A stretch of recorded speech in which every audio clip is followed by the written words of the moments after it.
ওনার আলোচনাটা একটু শোনেন, উনি কি বলতেছেন। যারা নিজেদের দলকে সামলে রাখতে পারে না, নিজের দলের কর্মীদের জীবনের নিরাপত্তা দিতে পারে না, সেই দল যত বড় দল হোক, মাঝারি হোক, যাই হোক, তাদের কাছে বাংলাদেশ কখনো নিরাপদ হবে না। সিন্ডিকেট মুক্ত বাংলাদেশ আমরা গড়ে তুলব ইনশাআল্লাহ। সিন্ডিকেট এখন গোটা বাংলাদেশকে অবশ করে ফেলেছে সর্বক্ষেত্রে। এই সিন্ডিকেট হাত আমরা গুঁড়া করে দেব। চাঁদাবাজি করা লাগবে না, ওদেরকেও বুকে টেনে নিয়ে ওদের হাতেও কাজ তুলে দেবো ইনশাআল্লাহ। যে দলের নেতৃবৃন্দ অন্যায়ের কাছে মাথা নত না করে, হাসতে হাসতে ফাঁসির কাষ্টে তক্তার উপরে দাঁড়াতে পারেন, সেই দলের নেতারা, সেই দলের কর্মীরা, সমর্থকরা, এই দলকে যারা ভালোবাসে, তারা মহান আল্লাহ ছাড়া আর কাউকে পরোয়াই করে না। এখন আমাদেরকে অনেকে জুজুর ভয় দেখান, ও ভাই লাভ হবে না, এ দলটা তিলে তিলে জ্বলে জ্বলে পরীক্ষিত হয়ে উঠেছে। এই দলের অন্তরে সারা বাংলাদেশ, 18 কোটি মানুষ, কোনো বিশেষ দল নয়, গোষ্ঠী নয়, ধর্ম নয়, আমরা সবাইকে আমাদের অন্তরে ধারণ করি। আমাদেরকে দমানোর চেষ্টা করলে যত মারবেন এই সংগঠন তত বাড়বে ইনশাআল্লাহ। এ কাজ করতে গিয়ে যারা আমাদেরকে খুব জ্বালিয়েছিলেন, আমাদের বিরুদ্ধে মিথ্যা প্রপাগান্ডা চালিয়েছিলেন, তারা তাদের পাওনাটা পেয়ে গেছেন, আরো পাবেন। এর থেকে আমাদের সকলেরই শিক্ষা নেওয়া উচিত। মজলুম যেন জালিম হয়ে না উঠি। আমরা একা মজলুম ছিলাম না, সেই 15.5 বছর সকলেই মজলুম ছিলেন। কিন্তু কি হয়ে গেল, আল্লাহ তাআলা 5 আগস্ট মুক্তি দেওয়ার পর রাতারাতি অনেকের চেহারা পরিবর্তন হয়ে গেল। অবশ্য যশোরের মানুষ যেহেতু আদি বুনেদি মানুষ, শিক্ষিত মানুষ, ভদ্র মানুষ, যশোরে আপনারা যাই বলেন, এখানে কেউ চাঁদাবাজি করে না। এখানেও চাঁদাবাজি করে? এখানে কোনো স্ট্যান্ডম্যান দখল হয় না, তাই না? এখানে হয়। এখানে কেউ তো মামলাবাজি করে না, তাও করে। মামলাবাজি করে জনগণকে অতিষ্ঠ করে তোলা হয়েছে। মজলুম দলটি, তার নাই অফিস, নাই তার নিবন্ধন, নাই তার চিহ্ন বর্ণ, কিছুই নাই। বিদায় নেওয়ার 4 দিন আগে নিষিদ্ধ। তারপরেও প্রথম রাতে 5 তারিখ দাঁড়িয়ে আমরা জাতিকে আহ্বান জানালাম, আপনারা অবশ্যই শান্ত থাকবেন, ধৈর্য ধরবেন, পুরো দেশকে ভালোবাসবেন, সকল নাগরিকের নিরাপত্তার জন্য নিজ নিজ জায়গা থেকে কাজ করবেন। আমরা বলে দিলাম, আমাদের উপর যাই জুলুম করা হয়েছে, আমরা কারো উপর থেকে প্রতিশোধ নেব না। আমরা আমাদের সহকর্মীকে বলে দিলাম, আইনের প্রতিকার চাওয়ার, বিচার চাওয়ার অধিকার আছে, পাওয়ার অধিকার আছে। তবে আমরা স্পষ্ট ভাষায় বলে দিচ্ছি যে সাবধান, একজন মানুষকেও মিথ্যা অভিযোগে আপনার মামলার অন্তর্ভুক্ত করবেন না। আপনারা শুনে খুশি হবেন, হাজার হাজার মামলা সারা দেশে আমরা করি নাই, সিম্বলিক কিছু মামলা করেছি। 8টি মামলায় আসামি মাত্র 1 জন, দ্বিতীয়জন আমরা খুঁজে পাইনি, তাকে কেন আমরা মামলার আসামি করব? আমাদের মামলার আসামি সর্বোচ্চ 98 জন, এর উপরে কোনো মামলার আসামি নাই। কিন্তু আমাদের কোনো ভাই বন্ধু তারা মামলা করেছেন, হাজারে হাজার, গনে পাওয়া, বিস্তর সমস্যা। এরপরে আরো আছে অজ্ঞাত। এগুলা দিয়ে মানুষকে হয়রান করা হয়েছে। আমরা এগুলা নিন্দা জানাই, আমরা ঘৃণা করি। এটা বিচারকে হত্যা করার সামিল। আমরা এই ধরনের মামলা বাণিজ্য আমরা করতেও চাই না, দেখতেও চাই না। এই সবগুলা থেকে মুক্তি দেওয়ার জন্যেই দাঁড়িপাল্লা ইনশাল্লাহ আপনারা বলুন। আমরা চাঁদা নেইনি, আমরা কোনো টেম্পো স্ট্যান্ডের দখল নিয়ে কারো সাথে ঝগড়ায় জড়াইনি এবং দখল করিনি। আমরা কোনো মামলা বাণিজ্য করিনি। আমরা কোনো মা বোনের ইজ্জতের দিকে চোখ তুলেও তাকাইনি এবং আমরা কারো কোনো অধিকার হরণ করিনি। দল হিসাবে আমি বরাবর বলে আসছি, যেই দল তার সহকর্মীদেরকে সামলিয়ে রাখতে পারে, সেই দলটাই বাংলাদেশকে সামলে রাখতে পারবে ইনশাআল্লাহ। যারা নিজেদের দলকে সামলে রাখতে পারে না, নিজের দলের কর্মীদের জীবনের নিরাপত্তা দিতে পারে না, সেই দল যত বড় দল হোক, মাঝারি হোক, যাই হোক, তাদের কাছে বাংলাদেশ কখনো নিরাপদ হবে না। আমরা আমাদের ভাইদেরকে বলি, আপনারা দেশ গড়ার আগে দলটা গড়েন ভালো করে, দলটাকে শৃঙ্খলায় আনেন, দেশ লাভবান হবে, আপনারাও লাভবান হবেন। এই ক্ষেত্রে আমাদের কোনো সহযোগিতা লাগলে তাও করব। তারপরে আল্লাহর রাস্তে শৃঙ্খলার দিকে আসেন, মানুষকে সম্মান করুন, ভালোবাসুন।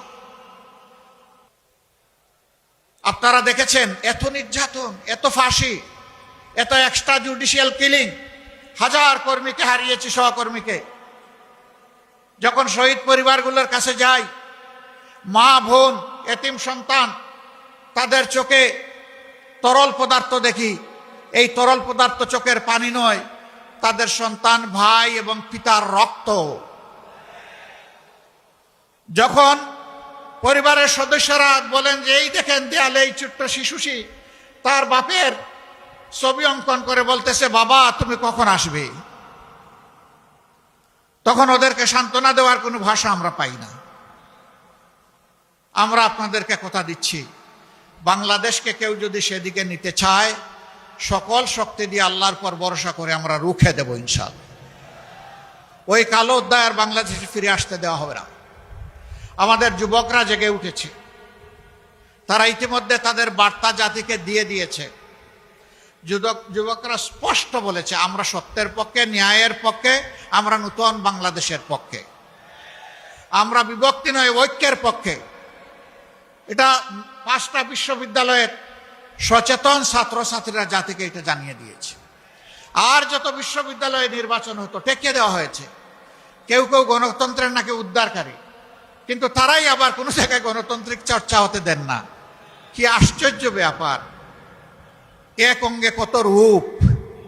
ওরে বাবা, একটা রূপ ধারণ করেন, তাহলে মানুষ আস্থা রাখতে পারবে, এটাই তো স্বাভাবিক। আমরা চাই আমরা যা বলবো সেটা যেন আমরা করতে পারি।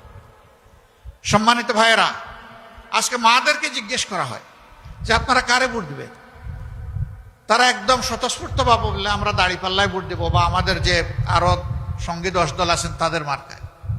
কেন দিবেন?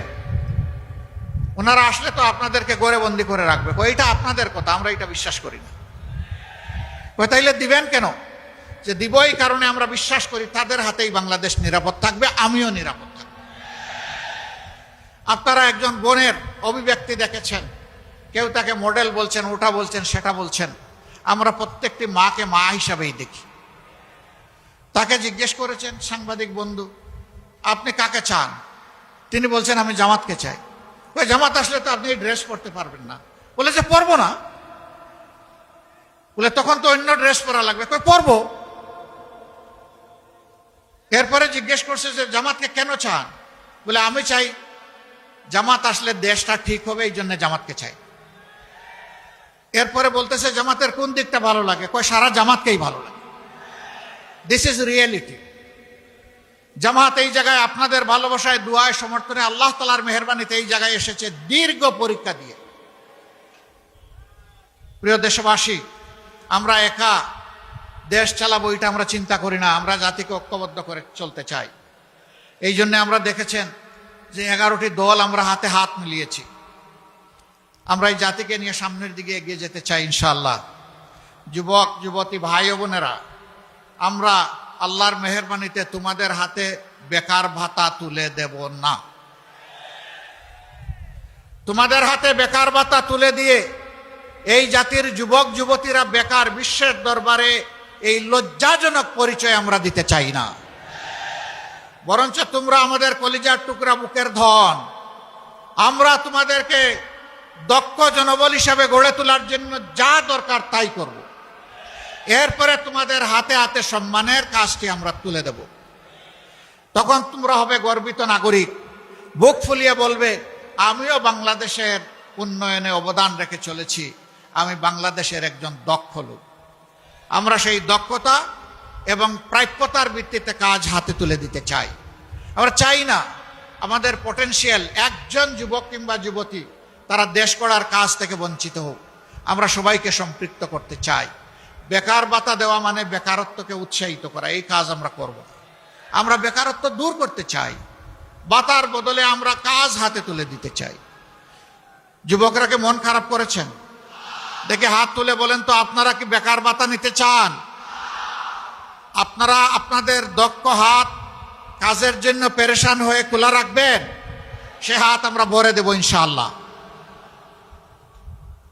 মাদেরকে আমরা কথা দিচ্ছি, ইনশাআল্লাহ আপনাদের ভালোবাসায়, সমর্থনে, দুয়ায়, বুটে আমরা যদি আল্লাহ তাআলার মেহেরবানিতে দেশ গড়ার সুযোগ পাই, আপনার ঘরে, চলাচলে, কর্মস্থলে, সব জায়গায় আপনাকে সম্মানিত করা হবে, মর্যাদা দেওয়া হবে এবং শতভাগ নিরাপত্তা ইনশাআল্লাহ নিশ্চিত করা হবে। বড় শহরগুলোতে মেয়েদের চলাচলের জন্য আলাদা যোগাযোগ ব্যবস্থা গড়ে তোলা হবে। জায়গায় জায়গায় পুরুষের জন্য অনেক ব্যবস্থা আছে, মহিলাদের জন্য কোনো ওয়াশরুমের ব্যবস্থা নাই, নামাজের ব্যবস্থা নাই। ইনশাআল্লাহ সেই